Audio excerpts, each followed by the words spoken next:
আমরা মাদের সব থেকে বড় টেনশন হচ্ছে বাচ্চাদের রোজ সকালে টিফিনে কি দেব এবং মর্নিং এ এবং ডিনারে কি বানানো যায়। কারণ রোজ রোজ রুটি সবজি খেয়ে যদি একঘেয়েমি হয়ে যায়, তাহলে এই ডিফারেন্ট স্টাইল পটেটো রুটিটাকু রেসিপিটা একবার ট্রাই করতে পারো। খুব ইজিলি হয়ে যায় এবং বাচ্চারা টিফিন বক্স খালি করে নিয়ে আসবে, আর মুখরোচক দুর্দান্ত একটা রেসিপি। তার জন্য আমি 2 চামচ তেল দিয়েছি কড়াইয়ের মধ্যে, আর তাতে দিচ্ছি জিরে ফোড়ন। তারপর কিছু চপড অনিয়ন দিয়ে দেব তাতে, আর অনিয়নটা একটু কালার আসা অবধি আমি একটু ভেজে নেব। তারপর আমি আগে থেকে আলু সেদ্ধ করে ওটাকে ম্যাশ করে রেখেছি, এখন তার মধ্যে আলুটা দিয়ে দেবো। ব্যাস একটু মিশিয়ে নেব। আলুটা পেঁয়াজটা একটু মিশে যাওয়ার পর তাতে যাবে টারমারিক পাউডার, তারপর যাবে সল্ট, তারপর যাবে রোস্টেড ড্রাই মশলা পাউডার। আর রোস্টেড ড্রাই মশলা পাউডারের জায়গায় তোমরা গরম মশলা অ্যাড করে দিতে পারো। আর তারপর দিচ্ছি তাতে চিলি ফ্লেক্স দিয়ে মশলাগুলো আলুর সঙ্গে একটু ভালো করে 1 মিনিট মতো একটু ভেজে নেব। ভালো করে মশলাটা আলুর গায়ে কোট করে নেবে। তাহলে এখন তাতে লাস্টলি উপর থেকে আমি দিচ্ছি 1 চামচ মতো পেরি পেরি মশলা।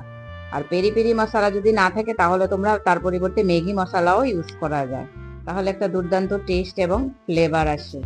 আর এখন অন্যদিকে আমি আগেই একটা ডো বানিয়ে নিয়েছি, আটা দিয়ে বানিয়েছি ওটা। তাতে দিয়েছি আমি আজওয়াইন অয়েল আর হোল হুইট ফ্লাওয়ার দিয়ে একটা রুটির ডো বানিয়ে নিয়েছি, এবং আমি তাতে একটা রুটি বেলে নিয়েছি এইভাবে দেখুন। আর সেটা রুটির মতোই পাতলা হবে, বেশি ঠিক হবে না।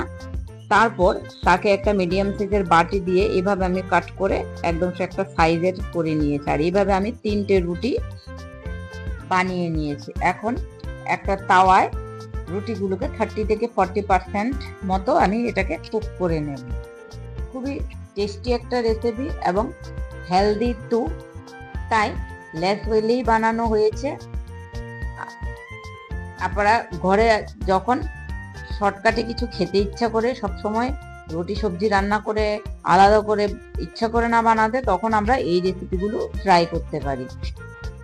সবগুলো রুটি হালকা ভেজে নেওয়ার পর তাতে আমি একটা রুটি নিয়ে তাতে আমি তন্দুরি মেয়োনিজ স্প্রেড করে দিচ্ছি। আর পাস্তা পিৎজা সস আমি ওটা উপরে লেয়ার করে দেব। ভালো করে রুটিটা স্প্রেড করে দিচ্ছি এইভাবে দেখুন। আর তারপর স্পুনের সাহায্যে আমি যে আলু মশলাটা বানিয়েছি ওই আলু মশলাটা এটার হাফ পার্টে দিয়ে দেব। পুরোটা পোর্শন আমি দেব না, হাফ পোর্শনে এইভাবে আমি ওটাকে লেয়ার করে দেব। আর বন্ধুরা, আপনাদের যদি আমার রেসিপিগুলো ভালো লাগে, please don't forget to like, share and subscribe the channel. এইভাবে আলুটাকে আমি স্প্রেড করে দেব। আর তার উপরে আমি চিজ স্প্রেড করছি, মজারেলা চিজ।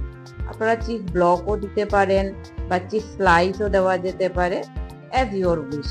যেহেতু বাচ্চাদের জন্য বানাচ্ছি বা বড়রাও চিজ মাঝে মধ্যে এরকম ইউজ করা যেতেই পারে, খেতেই পারে। আর তার উপরে আমি একটু অরিগানো স্প্রেড করে দেব, বাস এইভাবে, এবং এটাকে চাপা দিয়ে প্রেস করে দেবো। আর আপনারা চাইলে ইচ্ছা করলে এটাতে পনিরও এইভাবে কোটিং করে দেওয়া যায়, পনির দেওয়া যেতে পারে এটার ভেতরে। তারপর এইভাবে আলুর মশলা দেওয়ার পর ওটাটা আপনারা স্যালাড যেরকম শসা গাজর ওগুলো কুচি মিশিয়ে এইভাবে এটাকে করতে পারেন। তারপর 1 চামচ মতো তেল দিয়ে বাস এইভাবে আমি দিয়ে দেবো। এগুলোকে সেকে নেব একটু ক্রিস্পি করে, উল্টে পাল্টে ভালো করে একটু সেকে নিতে হবে, তাহলে এগুলো ক্রিস্পি হয়ে যাবে। দেখুন এভাবে আমি সবগুলোকে বানিয়ে নেব।